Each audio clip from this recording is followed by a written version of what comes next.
in 2018, I had a miscarriage, and the people in my life didn't understand that just because my miscarriage was very early, like very, very early, that it still affected me. I had to go pretty much through that experience alone. And I had already been sick for a few years before this and in and out of the hospital, but more intensely during this time, especially around this miscarriage. I had many other things going on in my life, but I was still getting through it as I had normally done before in all the other hard times of my life. I had been so used to hard times that it was just like, even though the experiences that I was experiencing were so traumatic and not normal for a typical person to experience, even one, let alone the ones that I had gone through, I was just still doing my best to stay strong. And my grandmother had been in and out of the hospital during this time. I hadn't seen my brother in a few years, and they wanted to come out for a visit to Pennsylvania during the Easter season of that year. So I went to Ohio and picked them up and brought them back to my house. And a few weeks, if not almost immediately after having them in my home, I ended up getting pregnant again. And that pregnancy was extremely difficult because I had already been sick, and it just intensified this pregnancy.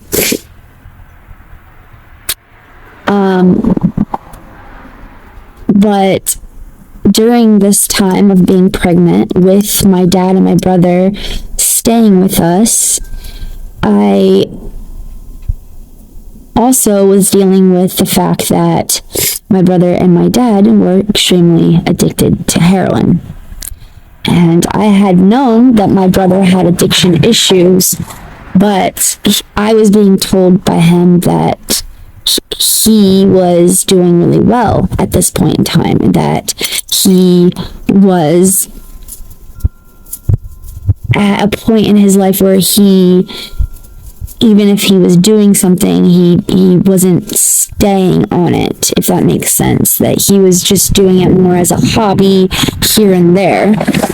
So when they were with me and their supply of heroin that they brought with them while I drove them here had ran out, I started having to have the responsibility of driving my brother to a place to get his stuff that was about an hour away from my house. And not only that, but them running out of their own money, me having to provide the money for them just for them not to be able to be in withdrawal, because I would have let my brother go through withdrawal without a freaking issue, because, you know, he does this shit to himself. But it was my dad. My dad was going through withdrawal, and my dad was already fragile and weak and half blind, and all of that from a accident that happened while we were children, when my dad had us with him in the car, and he shouldn't have been driving. And the only reason they were even able to come out to visit us in Pennsylvania in the get-go was because my grandmother at this time was in Kentucky with my Uncle Tom, who had completely taken over all of her medical stuff with the hospital, and all of the decisions, wouldn't let anybody else have anything else to do with it. And he had only been in her life for like a year and a half, maybe 2 years before this, because she had to put him up for adoption when she was young and he was a baby. So she was in and out of the nursing home even while my dad and my brother were still taking care of her. She'd go into the hospital for something, have to go into the nursing home. She'd finally get better. She'd come home for a little bit and then have to fucking go back once she got sick again. And at this point, my brother was changing her diapers and cleaning her and making sure her and my dad ate and all that kind of stuff. And when Tom finally took over everything, they needed a getaway, and that's why they wanted to come to PA.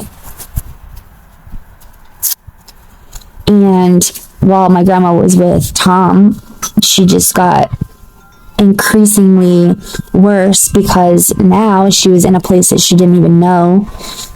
That she was like taken from the home that she had been living in for 20 years and literally moved to a completely different state. And even in a regular state of mind of hers before the dementia and stuff took place, like she was already sort of frail in the aspect of change, that whenever a big change like that happened, it would put her into a state of disassociation, and she wouldn't know what was going on, like dementia.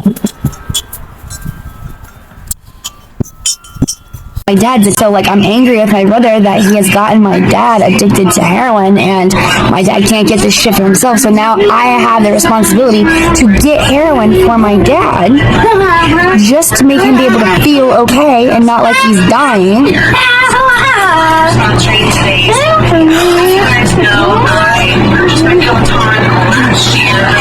While not agreeing with it, while not being able to stand it, I was now having to provide it for my dad. And then my brother up and left and flew back to Ohio without my dad, just in order to get his fix, because I didn't have any more money to give at that point, and they were going to withdraw. So then I'm stuck taking care of my father, who, by the way, I had no relationship with since I had been adopted at 11. So this period of time where he's living with me is like basically getting to know each other all over again. My dad was my hero, even though he shouldn't have been when I was a kid.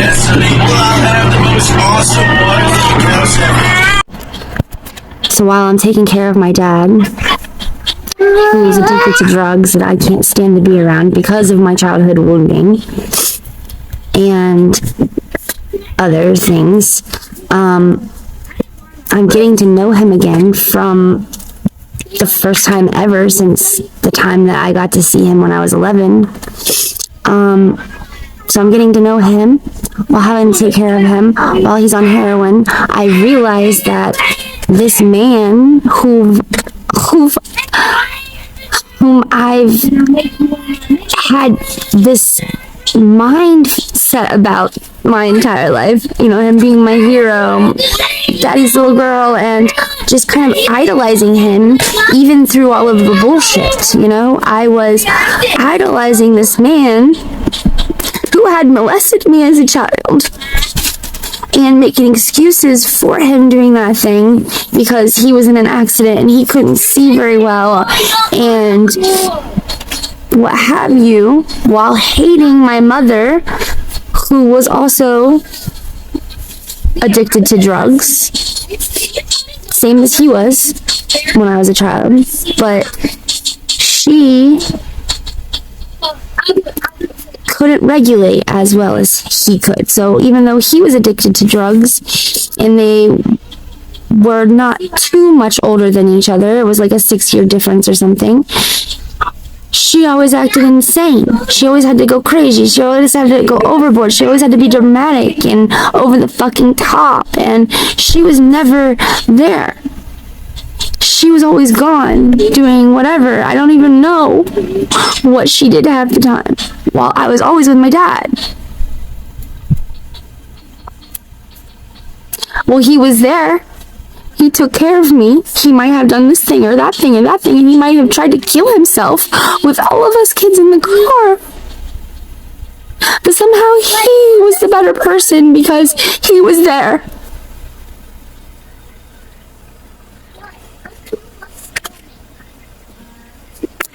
He used me to get every fucking woman he wanted. As a 6-year-old, they put me in the worst positions because he also used me to get away with selling drugs and not get caught or at least taken by the cops. I idolized him.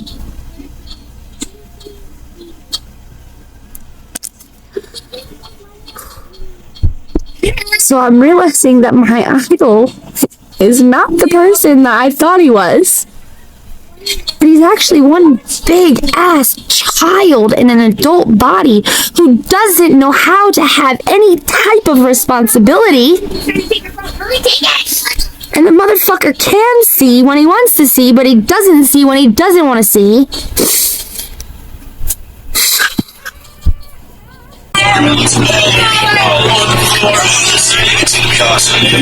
Time of my life, having to take care of my father, having him being addicted to that, having to get him off of it by myself, while being pregnant after a miscarriage, while already being sick and not knowing what was wrong with me, I began disappearing. Everything that I had ever stood for was taken from me because I'm stuck in this predicament. And I don't know how to get out of it. Meanwhile, Elise that I had for about 4 years, maybe even 5 at that point, was up and the landlord wanted to try to sell. So we looked really quickly for a new house, got a new house, and the weekend that we were moving into this new house, I was finally able to have enough money to take my dad home. At this point, I'm like 7 months pregnant. Luckily, my sickness had started to ease up a bit, and I was the only one that had the ability to drive my dad to Ohio at that point. So, at 7 months pregnant, I loaded my dad up and drove his ass to Ohio while my husband and Nix were with my kids at home, moving into our new house. On my way home, I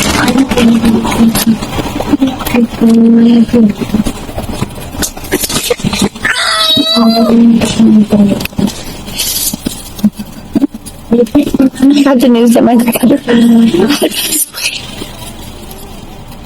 grandmother ended up dying by herself in a strange place, not knowing what was going on.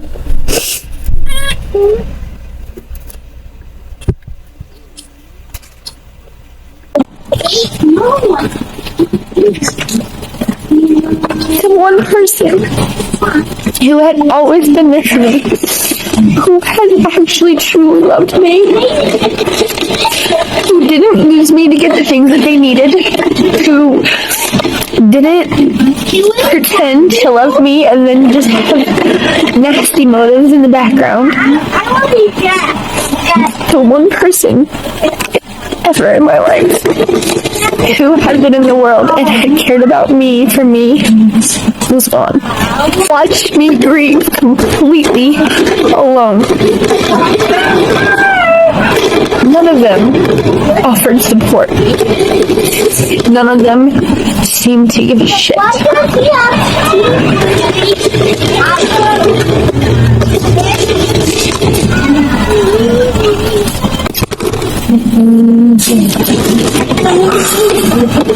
had a spiritual awakening in 2021. I think I was literally, for what they consider a spiritual awakening, I think I've been on that journey for a lifetime. But I started becoming aware of actual spiritual things, not just aware that the world is out to fuck you, because I always knew that, because I've always been fucked, literally and figuratively. It wasn't until this last year, 2022, that it really kick-started. And then at the beginning of 2023, I've already had like many spiritual experiences without drugs. It's literally just all me being able to access these other worlds just by going into a different mind wave. And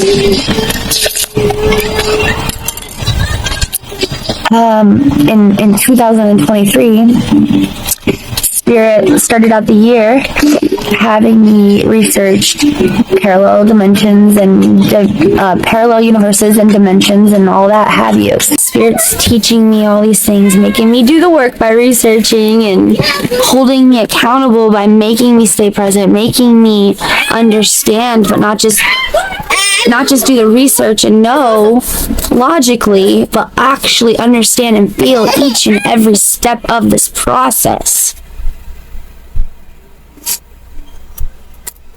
And all this research taking place while I'm pregnant with my 5th child, while also having a miscarriage during my 5th pregnancy. I was pregnant with twins. One of them actually came out early on, while the other one stayed, which I don't even think has ever been done before. So that in itself being so spiritual, that pregnancy just being so spiritual. And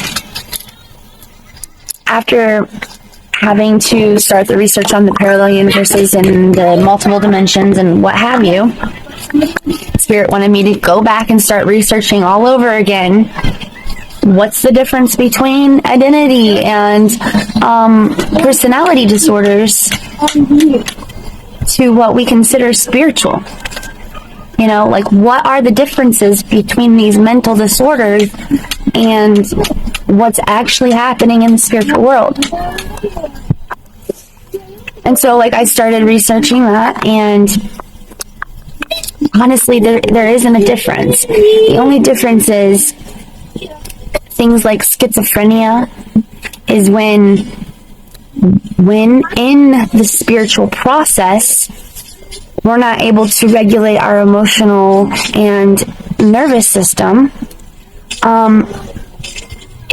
It blocks the energy from flowing where it needs to flow, and in that block is where the disorder is taking place, because there's something stuck within that flow that needs to be unstuck. It needs to be able to flow again. Until it's able to flow again, it's not able to go back and regulate and actually go the way that it needs to go. But then there's other disorders like identity disorder. That is not a disorder, it's a gift. It's a gift in order to access these other parallel earths along with the other dimensions of ourself. So the personality disorder, accessing literally every fractal of yourself whenever you choose to, once you get to a certain point, but whenever you hit an emotional state, and there's some sort of trigger within that emotional state that automatically flips you. Or certain seasons, you'll get flipped into a different fractal of yourself. and you're actually able to, basically, it seems like the Tara that is Tara normally changes a little bit. Then she's Tara that has this likes or that likes or whatever. That's how it's seeming to other people. But when in reality, it's like we are all of those things. It's just different times in our life we like and do different things, right? It's not anything that's wrong. It's exactly what you're supposed to do. You're supposed to flow with life. Nothing is ever staying the same. Everything always changes. And so, what do we do with that? If everything always changes and you don't know if you're going to be able to have a happy life with a house and this and that and that tomorrow, well, then the only thing left to do is to flow with it or against it. And when you flow against it, you're going to have towers anyway. So flow with it so that your towers actually turn out good for you. Actually bring the wealth and the health and the love. Right?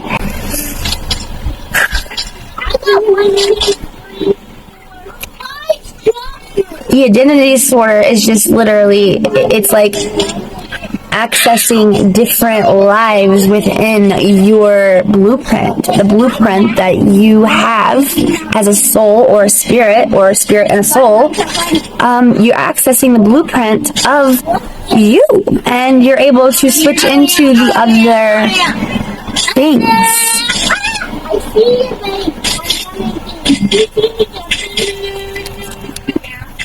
But anyway, I had to first understand what it meant to be present. What it meant to listen to people. Because you can listen without understanding. You can listen and hear the words that are spoken without being present in the conversation, without understanding what that person is going through, without knowing what they must be feeling, or whatever. I've always had that, but I still didn't know what it meant to be present. Like, if somebody were to say to me, "Are you present with your kids?" I would say, "Yes, I'm literally always with my kids. Unless I'm at work cleaning for 3 hours, I'm home with my kids. I'm doing this thing, and I'm doing that thing, and I'll play with them for this little bit of time, and this little time." Okay. But it's when you're playing with them for this little bit of time, and you're interacting with them, and you're helping them become imaginative, that is considered present. Not just being in a room, hearing all the fucking chaos around you, being on your phone, cooking dinner, doing that. That's not present. That is literally living in chaos. We aren't meant to do all of those things all at once. And if you're doing more things at one time, if you're doing multiple things at one time, then bring them all together.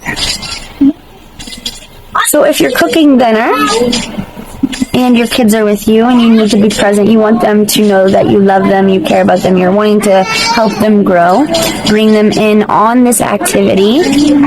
But don't get all crazy and have to have it perfect and not messy and everything. Understand it's going to be messy for a little bit, and that's okay. That's a part of being present. Bring them in. Start talking to them. "Oh, you want to make spaghetti? We gotta eat, right? Let's put the noodles in the pan. Let's put the spaghetti sauce. What does the spaghetti sauce taste like? It kind of tastes like tomatoes, right? That's because spaghetti sauce is made from tomatoes. And so it's in that you're being present, right? And so when I got really good at being present, I started hearing ghosts. What? Yes, bitch, ghosts. I was literally hearing my ex-boyfriend's passed over ex-fiance, who he ghosted me for. I was hearing her. So much so that she was screaming at me like, I've been trying to talk to you forever. Yeah, she was pissed. But when I was present, I could finally understand everything that was going on in its entirety because I was everything. I brought everything within me and was present. But then, Spirit had to show me what it was like to disassociate. And it started out small. And then it started gradually making it, like, show me that it's big. When we get into a bigger emotional state and the disassociation gets bigger and bigger and bigger, we can disassociate for so long and all of this chaos happens in between of it that when we finally come out and realize, fuck, what's going on? What happened? Where was I? Why was I not paying attention to my life? Right?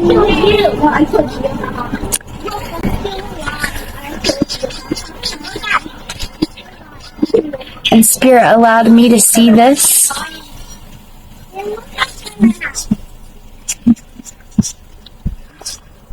One week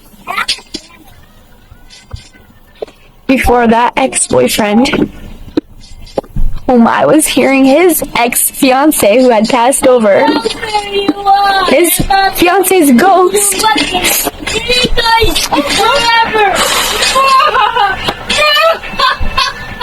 he passed over in a tragic accident. A tragic accident.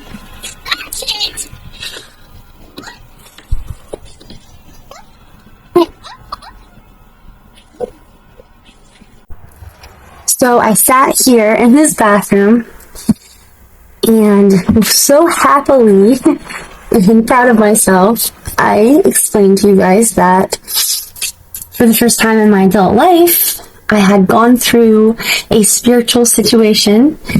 It was a spiritual experience happening in the 3D world, but only within me and the space I was in, that took me back into a memory. Actually a time frame. So my head, my consciousness literally went back into a time where I was dating this guy and had been feeling these things for him and this passion and this zest for life, right? And then having him ghost me. So I was like flying fucking high in this like amazing blissful state with him. And then suddenly and very quickly, he just ghosted me. Just was gone. Went on to live this life with his now dead fiance, right? I mean, I forgave him and we were friends the whole time, like, ever since then. Really, again, after his fiance had taken her life. But realizing that I was being present enough now to actually hear her spirit talking to me, her ghost spirit talking to me, and knowing for sure that that was taking place, that I wasn't crazy and that I wasn't delusional or in psychosis, because he was confirming the things that I was saying to him that only they would have known.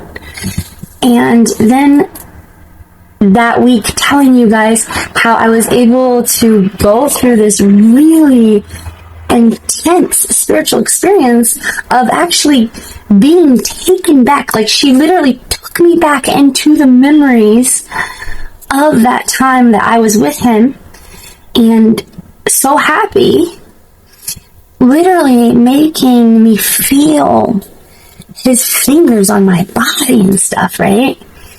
And then literally within a second or two after she's making me feel all these things, she says, but then how did this feel? And she took me into the memories that I had after. And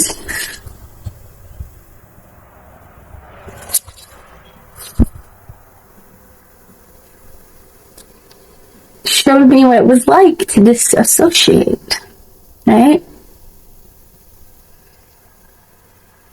Because I had disassociated at that time.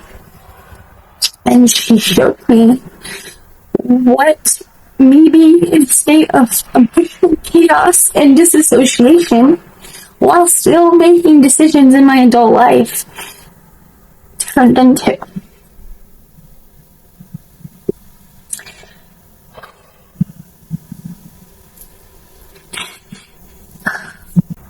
But the thing that really was amazing was I was able to get through that without disassociating. And I was so happy and proud of myself for going through that whole experience and actually being able to stay present. And not only being able to stay present, but consciously knowing that I was in the midst of either disassociating or not, and being able to keep myself within the present moment and feel all of those hard things without disassociating even further.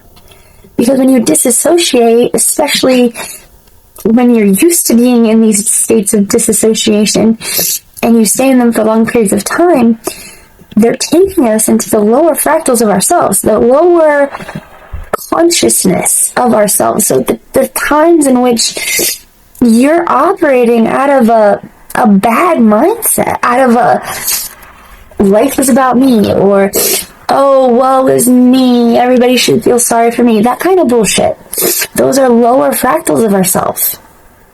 Because we know better, right? We are better than that. So we don't want to continue disassociating because it's just going to keep us in these lower fractals. And eventually in your spiritual journey, like what I've been on for a little bit now, is like you actually can go back into those disassociation fractals, and you have to go back into them to be able to clear them out, right? So you have to go back into it in order to say, oh, no, this isn't what I want anymore. I don't consent to this framework that I had created for myself when I was in a lower state of mind.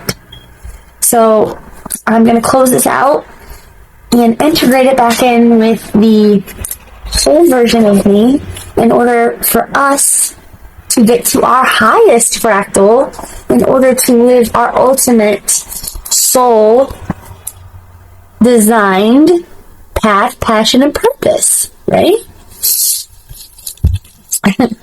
Little did I know that when I was telling you guys about that moment where I had finally been able to keep myself from disassociating, that a week later, that man that I had loved so much at one point in my life would get into a tragic accident and die.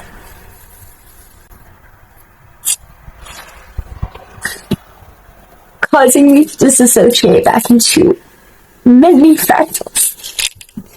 Especially since that was only the start. My dad had been in the hospital for months. But then when this happened, he also started coding, like completely dying, but then kind of still hanging on. Being able to have a conversation with him after he was on life support for a week, and then hanging up with him and him coding again. And he has been basically on life support ever since, with my brother in jail again, and me the only person that can make his medical decisions, and I have literally not been able to do it. I have not been able to literally even try to do it. Every time I'm like, I really need to call the hospital, I get stuck and I just can't do it. Where it needed me to understand every single thing so that I could become my true embodiment again. so that I could affect my life in the good ways. Because when you're flowing with something, you're able to control its flow. When you're in the situation and you're present and aware, that's when you can change the flow of that situation. When we're not is when we're making decisions out of a lower state of consciousness. And those lower states of consciousness, when we're making all those decisions, have such ginormous effects upon our lives that we don't really see in the everyday occurrences. It's not until you realize that your dad is dying alone in a hospital while your brother is currently in jail because of his addiction issues, and you having to be the only one left to make the decisions, while not getting to make the decisions for the only person who ever was there for you ever in your life, Tara. During the time that you're getting to know the person that you had idolized your entire life. I wouldn't understand how monumental each and every second is. Would you? I had always understood that you couldn't put your trust fully in people because people were always going to be flawed because of the people and situations that had been in their lives up until that point. That the things that they had grown up and seen, or the things that people had done to them, inflicted certain wounds that made them act a certain way towards other people and things and situations, and how that didn't have anything to do with me as a person.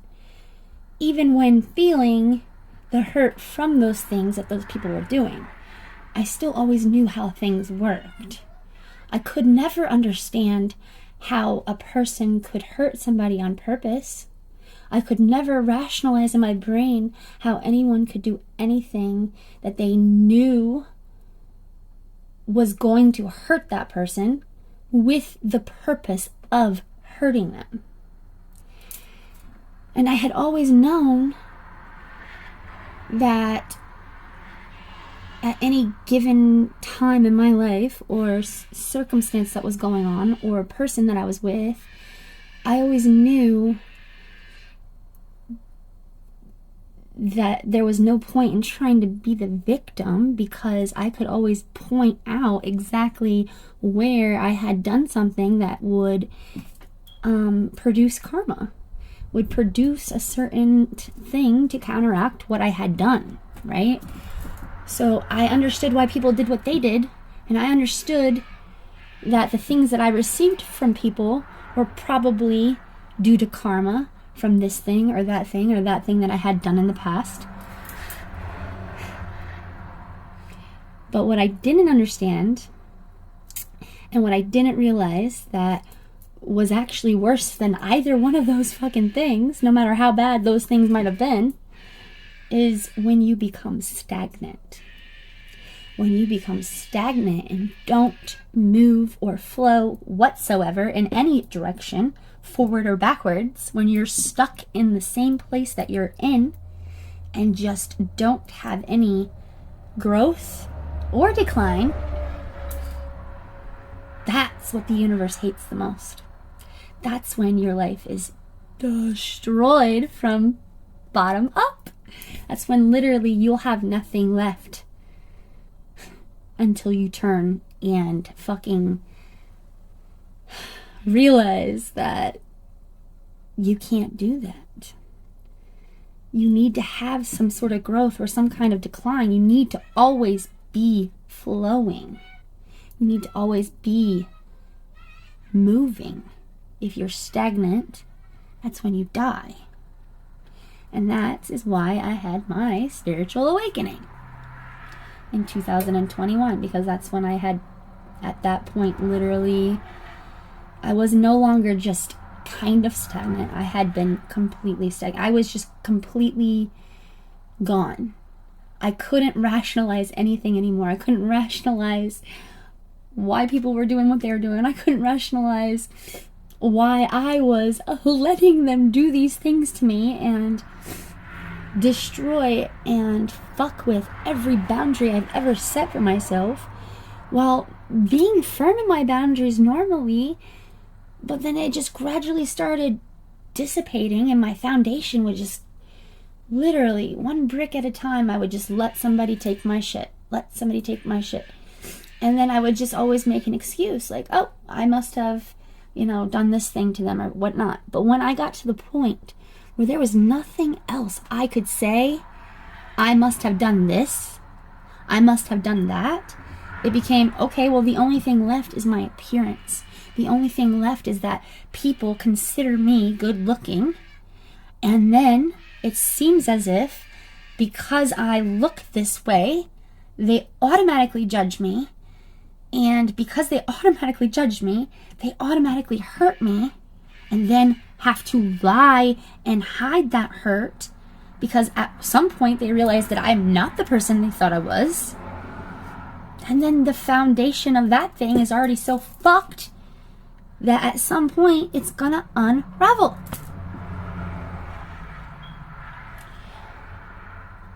So that's what happened in my awakening. I didn't have the awakening that most people have, where they realize the world is out to fuck you, and you've had these patternings and mindsets due to patternings all your life. I knew all that kind of stuff.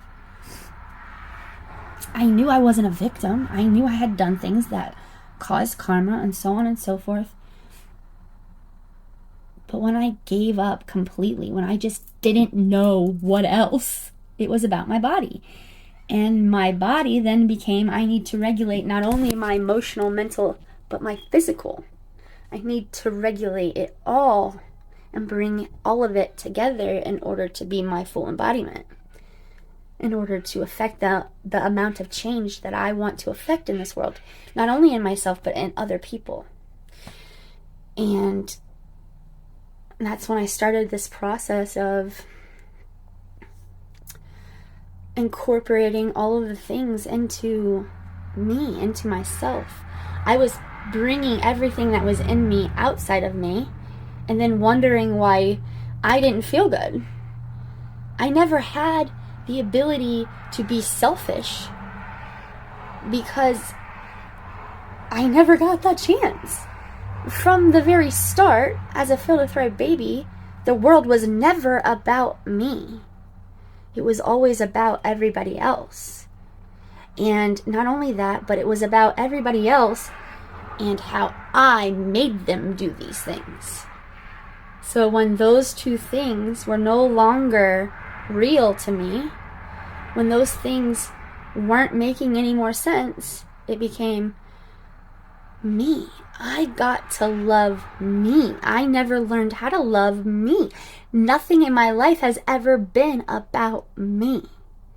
So now I have to experience that phase of the mindset of I'm selfish and it's okay to be selfish because I need to be in order to heal me. And that's what a Kundalini awakening is. Where it's like this snake-like energy that's flowing through your spine, and because of that energy flowing and you not knowing what's going on, there's a block in it or whatever, and you get flipped into this kind of like fucked up spiritual situation where you're like hallucinating, but you're not hallucinating, like you're in that situation, but you're also here in the physical world. But anyway, this whole thing was to explain to you guys a few things that I have been implementing in order to keep me in the present moment more than not. So, obviously, breathwork is going to be like the fucking thing for you. And I know it sounds stupid just to say just breathe, because we always breathe, right? But like, actually put your focus on the breathing. That makes you become aware and present.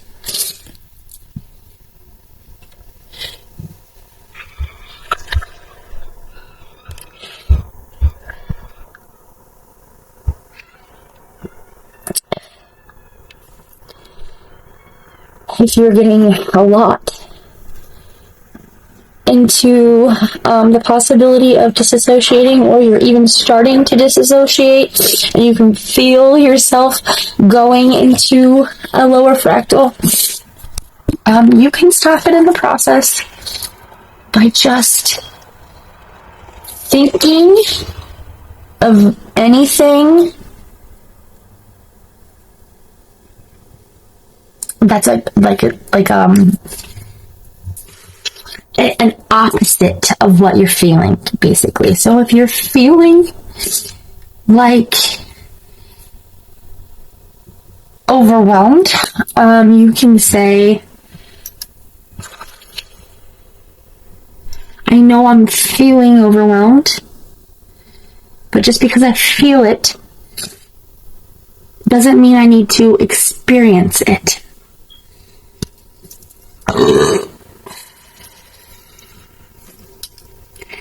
Burping, that was a transmutation of that.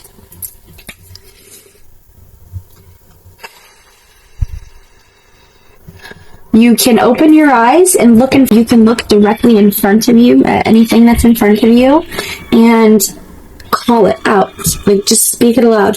There's a red shirt in front of me. Or you can take one object, and every time you start to feel that, you can look around the room and try to find that one object. So, for instance, if it's a circle, look for a circle and then say, I found a circle, it's there, and it's this color.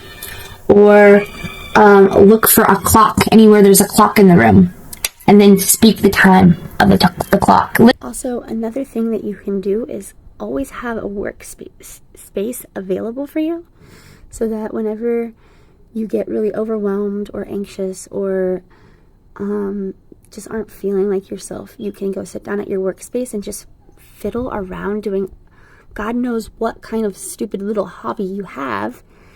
I have many that I have all at my workstations, and I just sit there and I just grab one of the things and start working with my hands, and it takes me out of that state of emotional chaos and mental disorder, you know? Literally anything like that, it's just going to take us out of